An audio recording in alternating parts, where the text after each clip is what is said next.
আসসালামু আলাইকুম। ফোনের মধ্যে যত ধরনের অ্যান্টি-ম্যালওয়্যার সফটওয়্যার রয়েছে তার মধ্যে সবথেকে পপুলার কয়েকটি নিয়ে আজকে আমরা আলোচনা করার চেষ্টা করব। সো প্রথমেই আমরা যে অ্যান্টি-ম্যালওয়্যার সফটওয়্যারটি নিয়ে কথা বলব, প্রথম ২ টা অ্যান্টি-ম্যালওয়্যার সফটওয়্যার মূলত কোনো থার্ড পার্টি সফটওয়্যার না। এটা ফোনের সাথে বাই ডিফল্ট থাকে। তো ফার্স্ট অফ অল সেটা হচ্ছে আমরা যদি প্লে স্টোরে যাই এবং এখানে ক্লিক করে আমরা যদি প্লে প্রোটেক্টে যাই, তো সেক্ষেত্রে দেখতে পাবো গুগলের play protect by default continuously আপনার সিস্টেমকে স্ক্যান করে থাকে। এটা হচ্ছে গুগলের নিজস্ব সিকিউরিটি সিস্টেম এবং আপনি যদি প্লে স্টোর থেকে অ্যাপ্লিকেশন ইনস্টল নাও করেন, সেক্ষেত্রেও কিন্তু সেই অ্যাপ্লিকেশনগুলোকে স্ক্যান করে ফেলে। তো আপনি চাইলে ম্যানুয়ালি ওখান থেকে স্ক্যান করতে পারেন। তো প্লে প্রোটেক্ট অবশ্যই অন রাখা উচিত। অ্যান্ড সেকেন্ড যেই সিস্টেম সেটা হচ্ছে ফোনের নিজস্ব সিকিউরিটি সিস্টেম।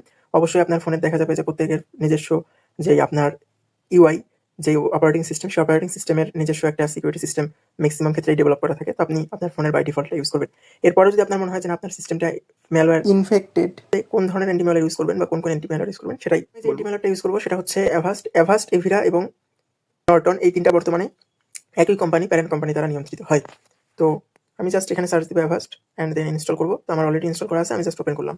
তো অ্যাভাস্ট ওপেন করার পরে আমি যতগুলো সফটওয়্যার সবগুলো এখানে প্লে স্টোরে অ্যাভেলেবল আছে। সো আপনি খুব ইজিলি কিন্তু এখান থেকে স্ক্যান করে ফেলতে পারেন।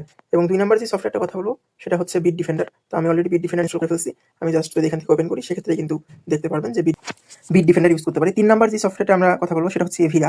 সো অ্যাভাস্ট, এভিরা, এভিজি একসময় অনেক পপুলার ছিল। সো এখন তো অ্যাভাস্ট আর এভিজি সেম কোম্পানির মধ্যেই চলে আসছে। সো এখন আলাদা করে এই দুটোকে দেখার সুযোগ নেই, তাই আমরা এভিরাকে দেখব। এভিরাতে ক্লিক করলাম অ্যান্ড দেন এভিরাকে ওপেন করলাম। তো এখানে দেখতে পারবেন যে স্মার্ট স্ক্যান আছে। আমি অলরেডি কিন্তু এখানে স্ক্যান করে ফেলছি একবার। তো ম্যাক্সিমাম ক্ষেত্রে আপনি যে বেসিক সিকিউরিটি সেটা কমপ্লিটলি ফ্রিতে পাবেন। এটার জন্য আপনাকে কোনো ধরনের কোনো টাকা পয়সা খরচ করতে হবে না। অ্যান্ড এরপরে যে ম্যালওয়্যারটির কথা বলবো সেটি হচ্ছে ম্যালওয়্যার বাইটস। এটা উইন্ডোজের জন্য খুবই পপুলার। তো আমরা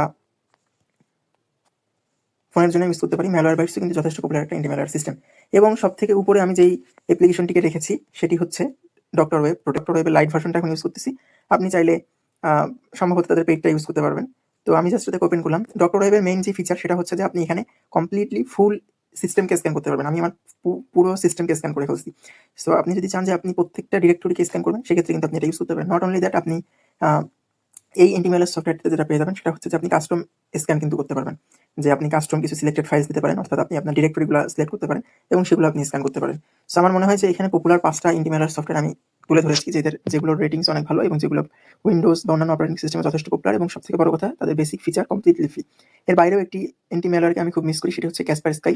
তো এটা এখন সম্ভবত আর অ্যান্ড্রয়েডের জন্য ফ্রিতে দেয় না। আর হচ্ছে প্লে স্টোরে এটাকে পাওয়া যাচ্ছে না। দ্যাটস ওয়াই আমি এটাকে ওমিট করছি।